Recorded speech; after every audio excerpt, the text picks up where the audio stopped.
Olá, sejam muito bem-vindos de volta. Devem estar a estranhar a minha cara, tendo em conta que tem sido sempre o Lucas o host desta temporada. Ele hoje está aqui também, mas na qualidade de convidado. Vamos falar sobre temas mais gerais, que eu também não tenho conhecimento científico para abordar de outra forma. Muito bem-vindos de volta ao episódio desta temporada especial do Congresso Legumina, que vai acontecer nos dias 15 e 16 de novembro, e podem descobrir mais informações em legumina.org. Lucas, estás cá outra vez?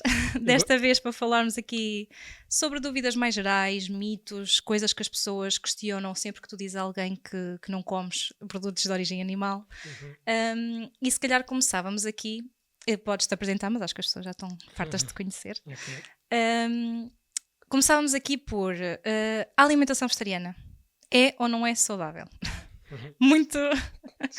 Não sei como é que vais responder esta pergunta assim de forma simples. Vamos tentar. Vamos tentar. Boa. Fiquei super feliz agora de estar aqui como convidado também. E o importante, como eu gosto de falar, o importante é falar, seja como host ou como convidado. Exatamente. Sempre falando, mas eu fico sempre feliz de tentar contribuir de alguma forma. E, bom, nem preciso me apresentar muito, sou o Lucas, sou nutricionista e gosto e estudo muito sobre alimentação vegetariana, alimentação no desporto também, é uma área que me interessa bastante. Gosto de estudar sobre nível de processamento dos alimentos, também é outra área que gosto muito. E, bom, essa é uma pergunta muito ampla, muito complexa. E antes de respondê-la diretamente, eu gosto sempre de dizer, e eu vou aqui fazer um quote, né, citar uma fala de um professor meu na faculdade, na FCNAUP, que me marcou para sempre, e eu admiro muito o trabalho dele, que antes de entrar na sala de aula, ele nos sugeria que deixássemos a bata, figurativamente, obviamente, do viés do lado de fora, ou na porta. Exato. E isso é uma coisa muito importante quando vamos avaliar a evidência científica. Principalmente, e aqui não me entendam mal, na população vegetariana e vegana, em outras também, nos carnívoros, nos carbs, em tudo, porque tem muita paixão relacionada ao tema, e por isso é importante analisar com imparcialidade, ser o mais cético, talvez essa palavra não seja a melhor, mas possível, e tentar avaliar, interpretar a evidência científica de forma imparcial e da forma mais ética e com rigor. Exato. Então tem que ter sempre um cuidado com isso. Esse é um ponto primeiro a se considerar. Para isso é importante entender como avaliar estudos, qual entender os que são bons, os que são maus. Muitas vezes as pessoas com essa questão passional, acham que qualquer estudo que é financiado por qualquer tipo de indústria é mau, e o contrário também, qualquer estudo que não é financiado é bom. Não é por aí. Há que ter atenção ao que está ali dentro do estudo, rigor metodológico e várias outras questões. Enfim, isso é um ponto a se considerar. Outro ponto, que eu gosto muito de uma analogia, que diz que, antes disso, hoje a gente vê muito nas redes sociais, tipo, um estudo novo que saiu, que uma alimentação vegana cura Covid, por exemplo. E tem que ter muito cuidado para extrapolar o resultado de um estudo só. É importante entender, eu gosto de trazer essa analogia, e é importante entender e saber como avaliar a totalidade da evidência científica. O que seria isso? Um estudo que sai, seja qual o tipo dele, né, um estudo, enfim, observacional, um ensaio clínico, uma meta-análise, que é uma revisão, né, de estudos, ele é um pixel de uma imagem maior. Se você pega, por exemplo, ali uma imagem ali da Mona Lisa no computador, é composta por pixels, né, por quadradinhos. Se você apaga ali um pixel desse, você ainda consegue reconhecer o que é a imagem, sabe? Que ainda é a pintura da Mona Lisa. Mas se pegar só num pixel... Só num, você não vai saber. Exatamente. E você vai fazer uma extrapolação errada. E eu geralmente, até em algumas palestras, uso essa analogia. Eu pego a foto, a pintura da Mona Lisa, pego só ali um quadrado pequeno no canto, pessoas, que tem ali um caminho, umas árvores, provavelmente as pessoas nem repararam que tem ali atrás dela. Ali. E eu falo, muito provavelmente vocês conhecem, né, essa imagem, ela é mundialmente conhecida, e as pessoas ficam a olhar assim, não estou a lembrar, e quando eu pego e amplio, e gosto dessa analogia. Tem que ter muita cautela para analisar para onde a totalidade, ou seja, todos os tipos de estudos de boa qualidade feitos até então, para onde eles apontam. Então, isso na ciência tem que ser muito bem falado, né? E geralmente o público em geral não faz assim, muitos profissionais de saúde também não.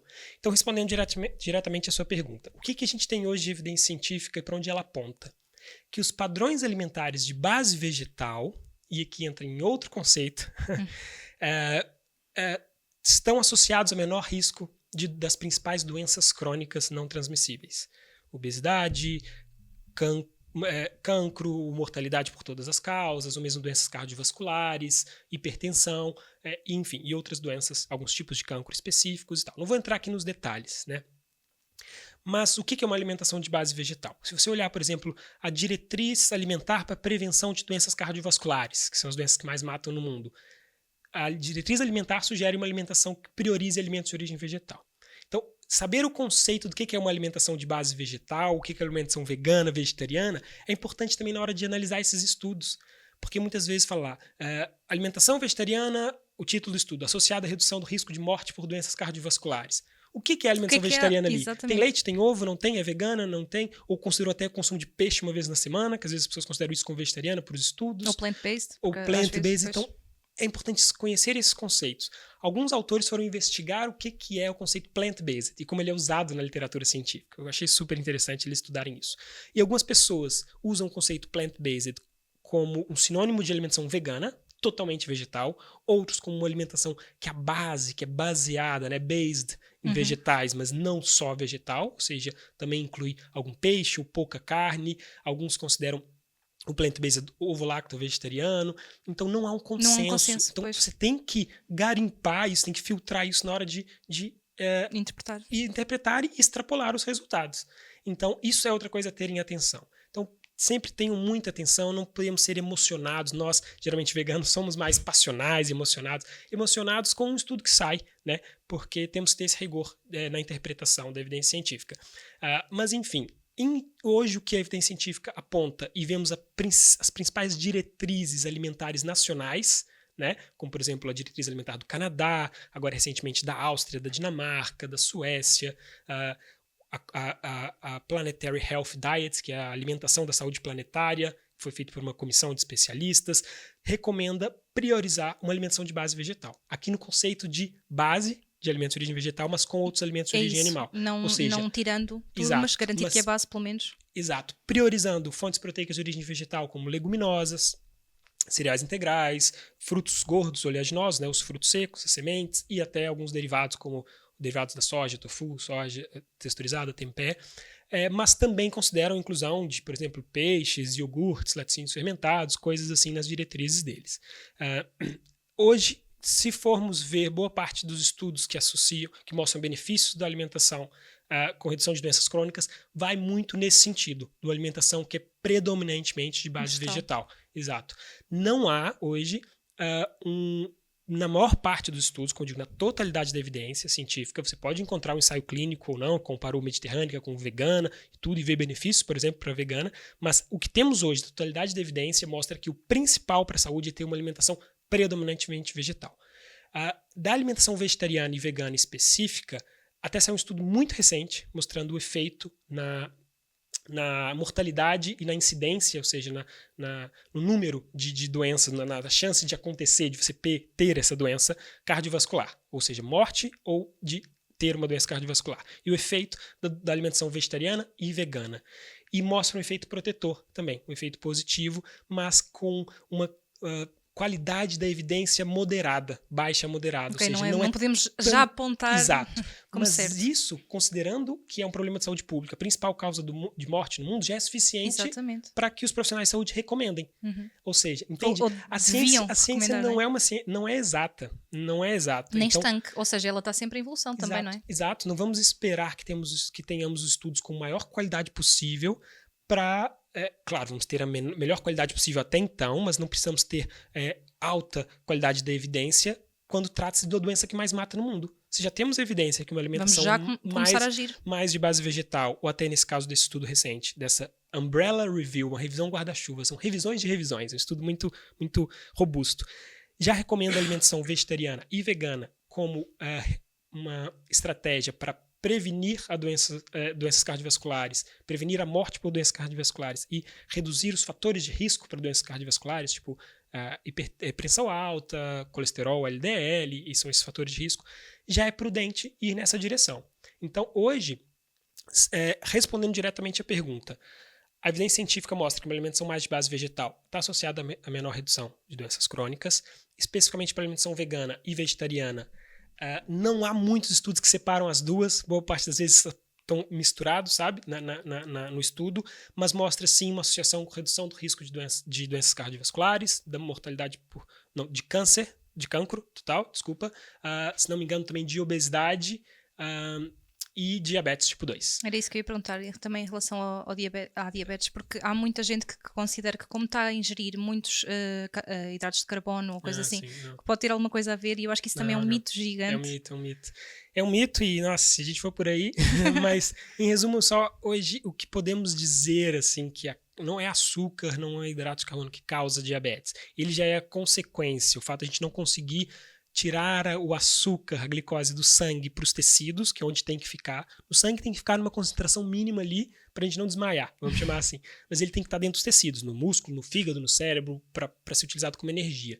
Mas é principalmente pela nossa incapacidade de colocar esse açúcar ali do sangue para os tecidos, porque estamos com um processo inflamatório crônico no pâncreas, nos órgãos, principalmente no pâncreas, e a maquinaria não funciona corretamente. Então, hoje, podemos dizer o que causa, é um pouco difícil dizer isso, um pouco que causa, mas é o acúmulo de gordura visceral, ou seja, o acúmulo de gordura no meio dos órgãos, que gera uma cadeia de processos inflamatórios que faz com que a maquinaria de lidar com os hidratos não funcione bem. Okay. E com isso gera uma série de complicações. Mas, de fato, uma alimentação vegetariana, o plant-based, com todas essas dificuldades de conceito que temos na literatura científica, aponta para um efeito protetor para a diabetes tipo 2. Boa. E tu estavas a falar também do exemplo do Canadá e dos alimentos que são recomendados ter por base na alimentação.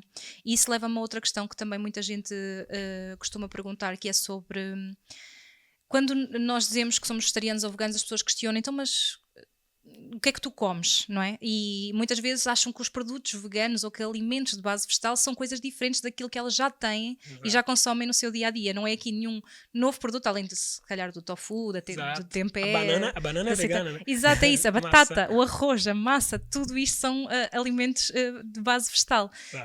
E leva-me à pergunta também dos processados, porque aí eu acho que normalmente as pessoas se estão a referir a alimentos processados quando se referem a produtos veganos. Mas a base da alimentação vegetariana é leguminosas, tofu, frutas, hortícolas, estas coisas todas. No entanto, podemos ou não podemos consumir esporadicamente. E também as diferenças entre produtos processados, porque nem todos são iguais. Sim. Bom, eu vou fazer uma introdução a essa resposta, até voltando um pouco, fazendo um link, uma ligação com a pergunta anterior. Quando você pergunta se uma alimentação vegana é saudável, né? O conceito de saudável é um pouco complexo, mas já vemos que está assim, associada à redução do risco de algumas doenças crônicas à alimentação de base vegetal, mas é importante entender que, independente do rótulo da alimentação, chamando de alimentação vegana ou de alimentação vegetariana, depende da qualidade do padrão alimentar, né? Uma alimentação vegana pode ser ou não saudável, né? Então, mais do que o rótulo é a qualidade da alimentação, isso dita muito mais. E como já falamos muitas vezes, numa alimentação vegana, temos que ter mais atenção a alguns nutrientes específicos, ter mais foco, né, em alguns nutrientes para garantir o aporte nutricional adequado, né?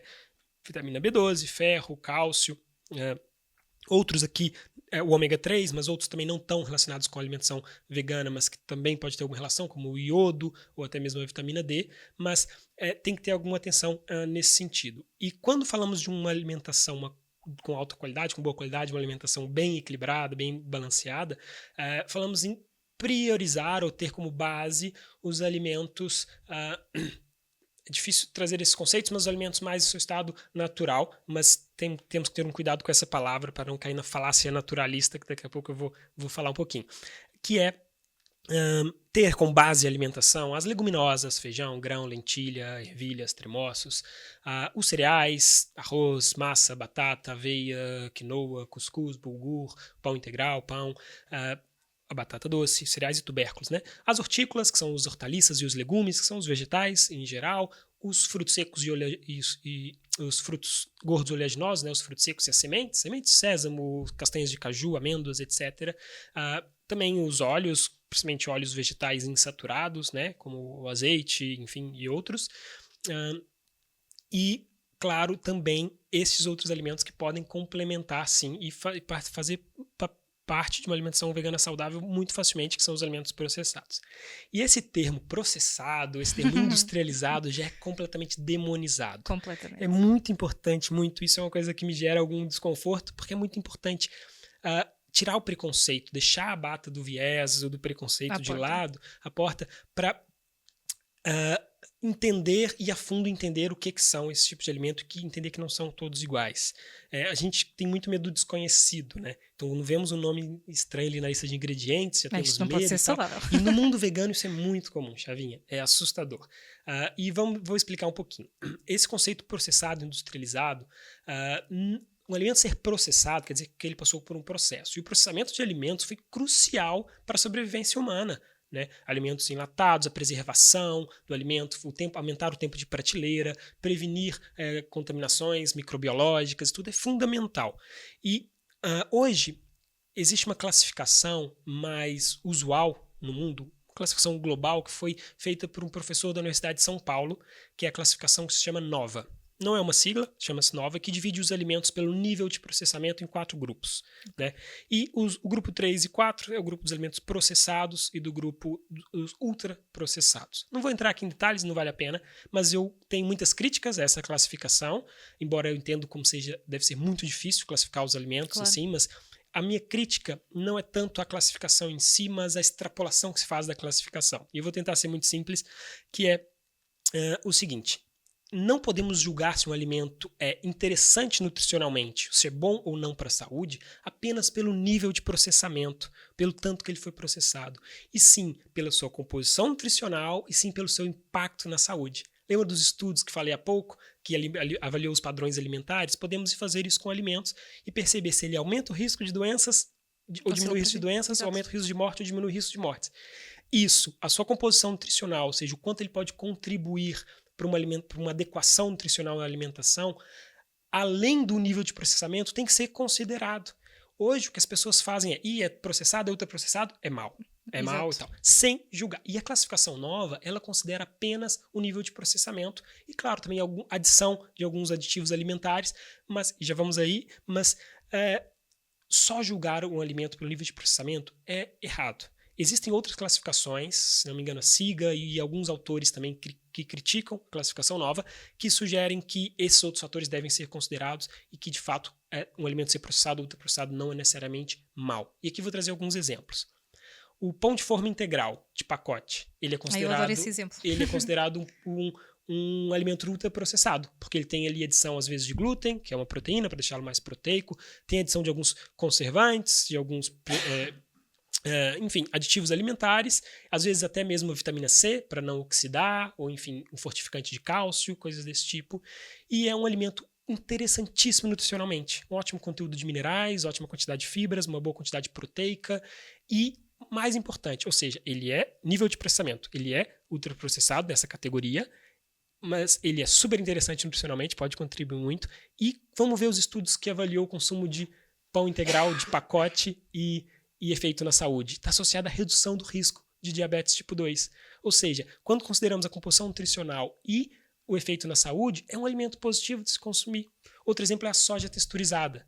A soja texturizada... Que também é bastante vilanizada ainda. É muito vilanizada. A soja texturizada, embora ela seja feinha e por isso talvez tenha esse preconceito nela, a soja texturizada é nada mais do que o grão de soja, o feijão de soja, descascado, moído, né, triturado, desengordurado, passa por um processo de pressão em que se separa, não usa nenhum produto específico, só um processo de pressão, assim como faz com as azeitonas para extrair o azeite, extrai a gordura, que é o óleo de soja do grão, e o que sobra, essa farinha de soja, né, moída, desengordurada, passa por um extrudor, que é um equipamento que com altas pressões e temperaturas produz esse grãozinho de soja. E pode ser grãozinho, pode ser nacos, pode ser bife, depende do tipo de extrudor. Pode ter um frango vegan que desfia, porque o extrudor é diferente, mas é nada mais do que um grão de soja moído, descascado, desengordurado e passado por um processo térmico e de pressão. Ou seja, a quantidade proteica é gigante, a quantidade de fibras é gigante, a quantidade de ferro, de zinco, de cálcio, de outros minerais é maravilhosa, mas ele é um alimento categorizado como ultraprocessado. Mas o consumo de soja está associado a vários benefícios para a saúde, redução de alguns tipos de cancro, redução do colesterol LDL, enfim, e contribui muito para a alimentação vegetariana, por exemplo. Todos esses nutrientes que eu falei que tem ali na soja texturizada e mesmo no pão integral de pacote, são nutrientes que são importantes numa alimentação vegetariana, numa alimentação vegana. Ou seja, em resumo, temos que ter como base os alimentos minimamente processados, vamos chamar assim, mas não podemos julgar só pelo nível de processamento se um alimento é mau ou não. Precisamos tirar mesmo esse preconceito.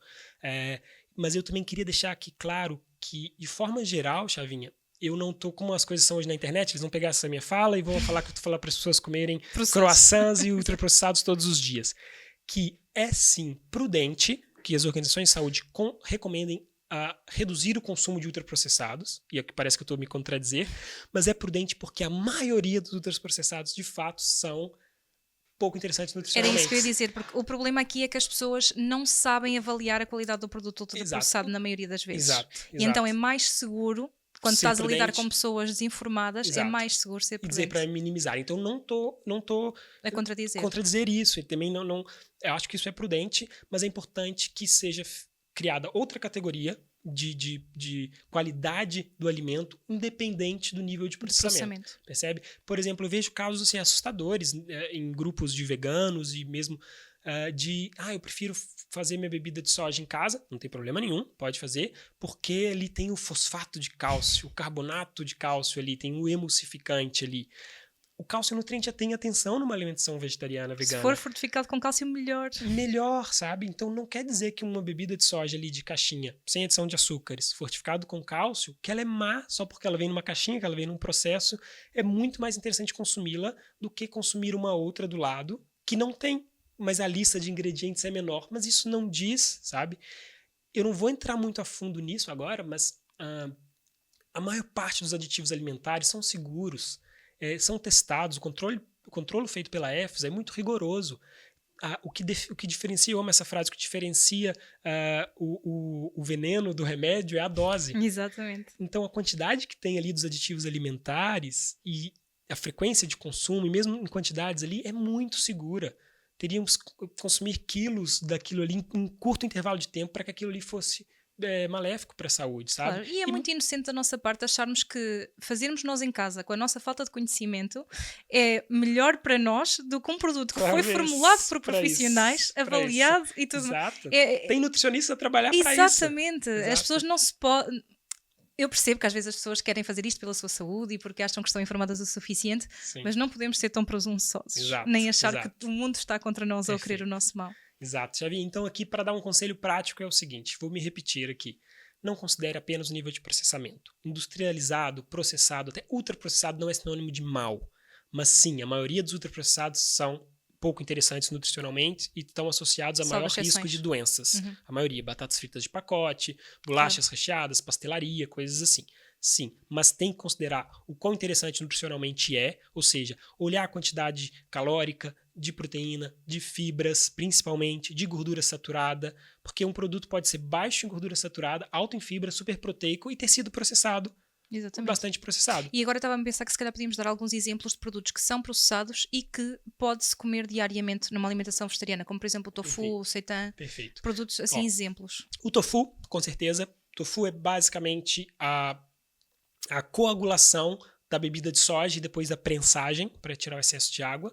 O tofu passou por um processo, a pasta de amendoim com alguma tensão, que é muito calórico, o próprio seitan, mesmo os feijões enlatados, leguminosas enlatadas, e aqui entrando até mais nessa questão que você falou, das alternativas à carne, almôndega vegan, hambúrguer vegan, frango vegan e tal. É uma categoria ampla de produtos, não são todos iguais. Tem hambúrgueres vegan que o primeiro ingrediente é óleo de coco, que óleo de coco é 92% gordura saturada. Muito mal, está associado ao aumento do colesterol LDL.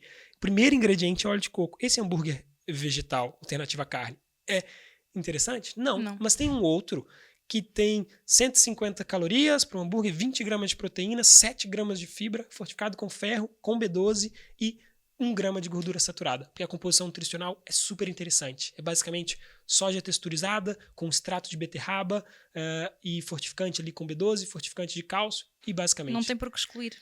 Estão na mesma categoria. São iguais, o efeito na saúde é igual ou a composição nutricional é igual? De forma alguma. Entende? Então é importantíssimo ter atenção ao produto. Então, posso dar aqui alguns exemplos.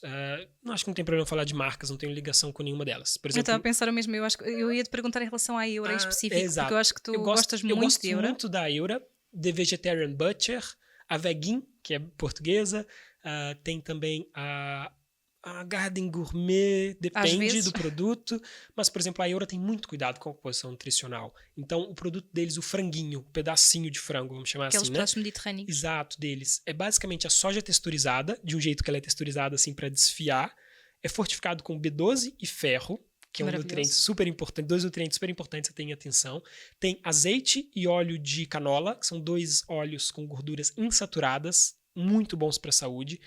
E extratos vegetais e, se não me engano, é só. Ou seja, aditivos alimentares testados, seguros, boas fontes de gorduras, uma quantidade proteica gigante, uma quantidade calórica super baixa, riquíssimo em fibra, riquíssimo em proteína. É um ótimo produto. O hambúrguer do The Vegetarian Butcher também é mais interessante, comparando com essa categoria, né? Eu sei que vai vir gente falando, mas eu faço meu hambúrguer de feijão. Tudo bem, coma seu hambúrguer de feijão também, mas para quem quer comer esse tipo de produto e incluir, é importante entender que eles podem contribuir e podem fazer parte da alimentação. E é sempre bom nós darmos estas recomendações porque as pessoas as pessoas querem comer. Então, mais vale orientá-las para comerem. Ok, se queres uma coisa desta categoria, e ninguém come hambúrgueres todos os dias, como é óbvio. Quem dera, ainda não dá, né? Pois, exatamente, Chavinha. E então, importante saber escolher esses produtos e não simplesmente vir com preconceito e achar que todos são iguais e todos são maus. Tirar essa ideia de que tudo que é aditivo alimentar é mau, não é assim. Claro, eu estou a dizer isso depois de ter falado que a base da alimentação tem que ser esses grupos alimentares. Vou me repetir para ficar isso claro. Ou seja, outra coisa importante que eu gosto de falar, Chavinha, que é sobre o fato das pessoas que estão em transição, sabe, para uma alimentação de base vegetal, que é tão importante, ou para o estilo de vida vegano. Eu gosto de dizer, por exemplo, o seu João lá, que come carne a vida inteira, ele não vai trocar de um filé, um bife, por um hambúrguer de grão de bico assim, sabe? Mas talvez se ele comer um hambúrguer da Eura, da Vegetarian Butcher, ou outro de qualquer outra marca que seja interessante nutricionalmente também, ele vai achar, isso aqui é bom. É isso, e nem que seja numa fase inicial só para despertar o interesse. Exato. Por exemplo, eu quando convido alguém que não é vegano para comer em minha casa, eu não lhes vou servir o tofu que eu aqueço no micro-ondas para mim com arroz branco. Que vocês dão que eu já como no meu dia-a-dia e já aquilo para mim é ótimo. Exato. Mas nós também temos que cativar, não é? E dar produtos interessantes às pessoas para provar, para também lhes despertar a curiosidade e elas perceberem que não é uma alimentação básica, que pode ser uma alimentação completa, exato, complexa e cheia de sabor, exato, e de tudo mais. Perfeito. E esses alimentos que tu estavas a mencionar também está-me a fazer lembrar de outra questão que as pessoas também levantam muitas vezes, que é a questão da alimentação vegana ou a alimentação de base vegetal ser mais cara, e isto leva-me a perguntar o que é que as pessoas consideram por produtos veganos ou alimentos veganos, porque exato, os alimentos veganos são os grãos, o feijão, exato, tudo o que as pessoas muitas vezes já têm na sua despensa, o arroz, a massa, as batatas, os brócolos, tudo isto não são só os processados que nós estávamos a mencionar que são sim, alimentos veganos. Perfeito. E muito pelo contrário. E esses que devem ter uma fatia ali do seu prato. Exatamente. Perfeito. E assim, eu não tenho dados aqui, claro, tem estudos que já avaliaram qual padrão alimentar é mais caro ou menos caro, mas exatamente como você falou, a base do que tem que ser a base da alimentação vegana ou vegetariana estrita em si, como disse, dos grupos alimentares são mais baratos, né? E mesmo as leguminosas, por exemplo, 1 quilo de leguminosa seca é €1 e pouco. Mesmo uma lata dela já cozida, e mesmo, por exemplo, o tofu, o quilo de um tofu é 4 a 5 euros. Você consegue encontrar alguns tofus a esse preço. Que é mais ou menos, talvez, o preço do quilo de frango, não tenho ideia. Pois, eu também não sei quanto é que está o quilo do frango. Mas eu tive conversas com amigos que não eram veganos, que é mais ou menos por aí. Mas eu acho que, mesmo pensando assim, de uma forma mais ampla, não tenho também dados, mas eu gosto sempre de trazer uma brincadeira que é estranha, assim, que não faz muito sentido, mas talvez nos leve a refletir, que é a vaca come soja e a bebida de soja é mais cara que o leite da vaca. Mas, olha, isso traz uma reflexão para a cadeia produtiva. Exatamente, isso é um ótimo ponto, porque muitas vezes as pessoas dizem os produtos veganos são mais caros, não sei o quê, mas elas esquecem-se também que os produtos de origem animal que elas compram no supermercado são artificialmente baratos. Exato. Porque são subsidiados e o valor original seria muito mais caro. Mas pronto, também não é o tema, não é o tema aqui. Eu falei que eu não tenho esses dados porque eu não vou me aprofundar nisso, mas é esse ponto que eu queria chegar. Mas há uma resposta que nós tivemos, porque há uns anos, eu tenho ideia que foi há cerca de 2 anos, a DECO Protest lançou um estudo que dizia que a dieta vegana era a melhor para o planeta, mas a mais cara, qualquer coisa assim. E nós sentimos-nos na obrigação de refutar esse artigo. Portanto, há um artigo da Associação Vegetariana Portuguesa, atualmente, como vocês devem saber, nós chamamos-nos Provés Portugal, mas este artigo, como foi publicado também pelos mídias, ainda deve estar no nome da Associação Vegetariana Portuguesa. A dieta vegana, que chamaram-lhe assim, alimentação vegana, é a mais barata e a mais económica para a maioria dos portugueses. Sim. Porque se for baseada em grão, feijão, como nós estávamos a falar, leguminosas, frutas, hortícolas, que deve ser a base. Fruta, pronto, perfeito. É mais barata. Exato. E assim, eu não vou entrar nessa questão dos subsídios, mas é por isso que a carne e o leite, por exemplo, são mais baratos do que a soja, o tofu, essas outras coisas. Claro, por uma escala de produção, também tecnologias já que existem, mas também pelos subsídios. E eu já tive acesso a alguns estudos que mostram que se a indústria agropecuária, a indústria dos laticínios tivesse que tratar como deveria tratar o impacto ambiental o custo, e esse custo fosse embutido no preço do produto, isso seria ainda mais caro. Então, as pessoas que dizem que os produtos, que uma alimentação vegana é mais cara, de fato desconhecem como funciona a realidade, exato. Sim. E isso também já foi abordado num dos episódios deste podcast, quando a Joana teve aqui vários convidados que se estavam a candidatar na altura para as eleições europeias. Exato. Pois. Pronto, portanto, vejam todos os nossos episódios anteriores se ainda não viram. Acho que podemos terminar por aqui para não nos alongarmos muito por temas que não temos o conhecimento certo. Exato, nós dois gostamos de falar muito ainda tópicos que eu gosto muito de falar, mas acho que a mensagem está passada. Exatamente. A alimentação vegetariana pode sim ser saudável, se bem planeado, desde que, exatamente. Caso não saibam o que estão a fazer, consultem um profissional de saúde. A Provés tem também consultas que podem marcar através do nosso website com o Lucas. Temos também profissionais como a Sandra, que esteve aqui no último episódio, e outros que já estiveram aqui, que são parceiros da Provés e oferecem descontos. Portanto, procurem profissionais que vos saibam auxiliar e educar. Muito obrigada, Lucas. Nada. Foi um prazer ter-te aqui e ter-vos a vocês ouvir-nos também durante toda esta temporada. Este será o último episódio desta temporada, infelizmente. Mas vamos fazer uma breve pausa. Breve, longa, ainda não temos a certeza. Mais uma vez, este é um episódio especial da temporada Legumina, Congresso de Alimentação Vegetariana, que é um congresso pioneiro em Portugal e vai decorrer nos dias 15 e 16 de novembro. Podem ter mais informações em legumina.org. Eu penso que os painéis já estão fechados, portanto já está tudo pronto. Vai ser um congresso incrível, cheio de profissionais maravilhosos portugueses e venham todos. Um agradecimento muito especial à Press Team e à Vegans for Love. Não seria possível nós termos este podcast sem o apoio deles, portanto, muito obrigada e vemo-nos em breve.